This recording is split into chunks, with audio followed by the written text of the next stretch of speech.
Hi, my name is Brenda Lebsack.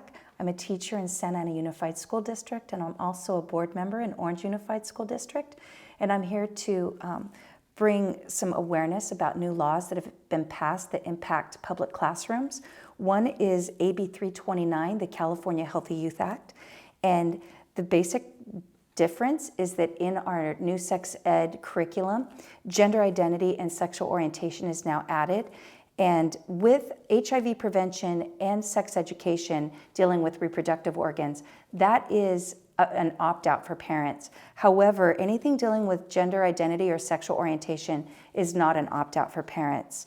When it comes to sex ed, it is required in middle school once and also to be taught in high school once. It is not required for kindergarten through 6th grade. However, it is optional, and many districts are deciding to teach those things.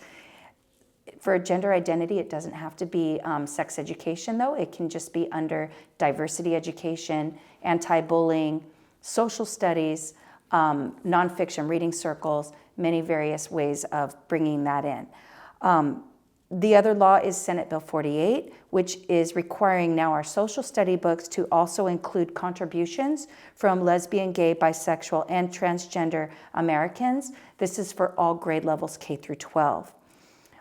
These educational laws under AB 329 for the California Healthy Youth Act include Ed Code 51932B, which does state that there's no parent notification needed or opt-out when it comes to any teachings dealing with gender identity or sexual orientation.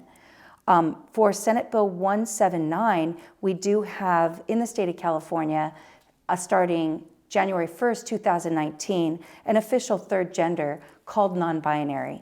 Non-binary is defined not as transgender, but as unlimited genders, meaning you can be both genders, neither gender, any gender in between based on a gender spectrum, or transgender, which would be considered gender nonconforming.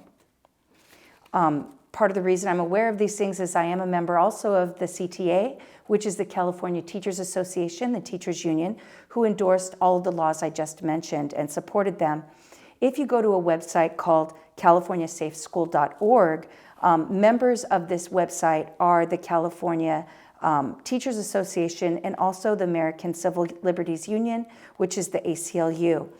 On that website, it has a question-answer section about parent rights, and one of them says, do parents have a constitutional right to prevent their children from receiving education in public schools on subjects they disapprove? And the answer given is almost never. Parents do not have veto power over the content of public school instruction. If parents choose to place their children in public schools, parental rights are generally outweighed by the state's interest in educating students.